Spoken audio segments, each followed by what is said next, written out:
Breaking news: Putin's billion-dollar super yacht gets a gold bathroom makeover in Italy.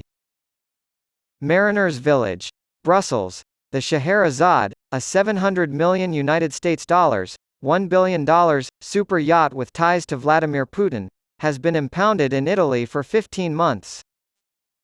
While docked in the Tuscan port of Marina di Carrara, the yacht has been refitted at the owner's expense while the crew has been paid and the yacht has been maintained by Italy.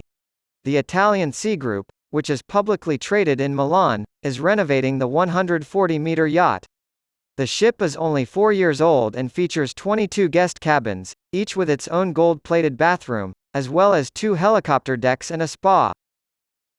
Although the company confirmed that the yacht's owner has been paying for the refit and maintenance since the asset was frozen by authorities, they did not disclose any additional information, including the owner's identity.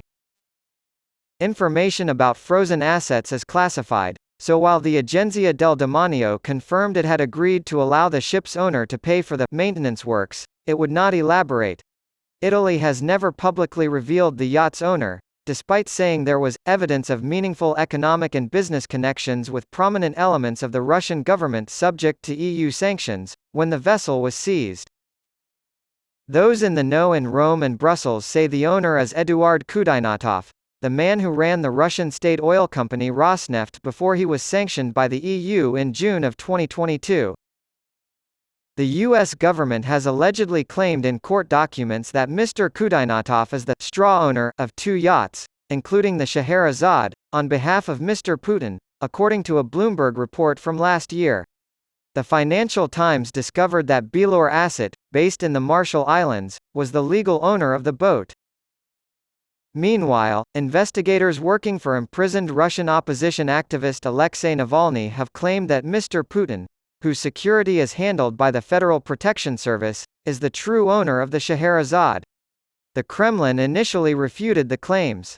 Eventually, everyone on the yacht was changed out.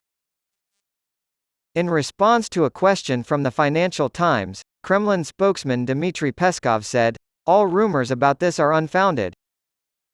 A representative for the European Commission stated that member states are responsible for implementing sanctions, and that the freezing of assets did not alter legal title to the property in question.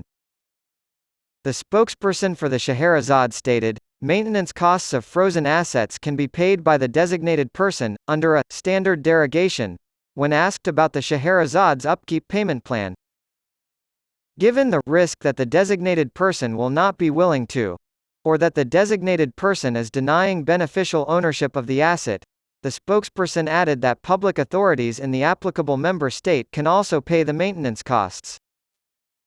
The Scheherazade's designated person has not been confirmed by Italy or the European Commission. Since Moscow's initial invasion of Ukraine in 2014, the EU has imposed sanctions on nearly 1,900 Russian individuals and entities, freezing their assets and prohibiting them from traveling throughout the bloc. Instead of being seized outright, the property is frozen so that it can be returned once sanctions are lifted. The Scheherazade is the only asset on a list of Russian assets seized in Italy seen by the FT whose owner is not named. The only information provided about the ship is that it is a superyacht Scheherazade flying the flag of the Cayman Islands and estimated to be worth around €650 million, $1 billion.